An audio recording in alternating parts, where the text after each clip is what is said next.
by Mukesh Singh.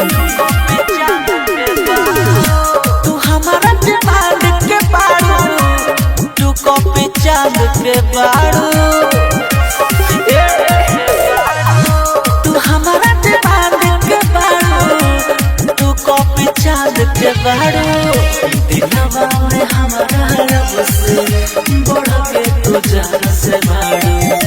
तू हमारा demand के बारू, तू कॉपी चांद के बारू।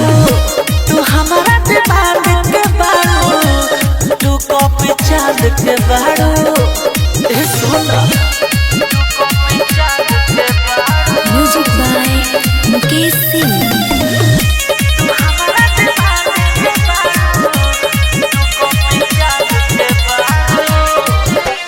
जिंदगी भर साथ रहेला, हो जा तू तो ही यार हो, हो जा तू तो ही यार हो।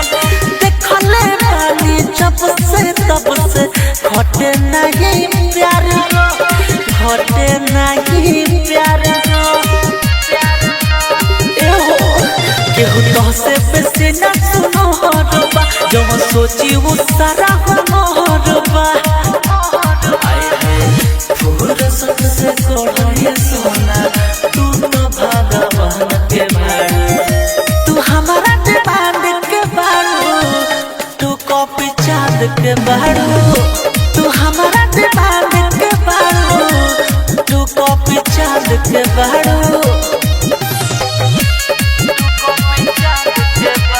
Music by Mukesh Singh.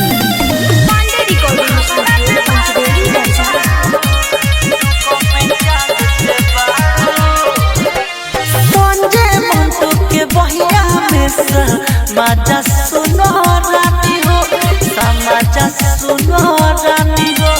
रूपवा के दीवाना भारी, सुनो दिल जानी हो, सुनो मोर दिल जानी हो। तहर मुश्किल के लकटिली हो, तुहरे से सुकून मिली हो। हाय हाय गुडू गोला डेरे के निशान के बारू। तू हमारा डिमांड के बारू, तू कॉपी चांद के बारू। तू हमारा डिमांड के बारू, तू कॉपी चांद के बारू। हाँ तो तहार जोड़ा नहीं है ये सोना।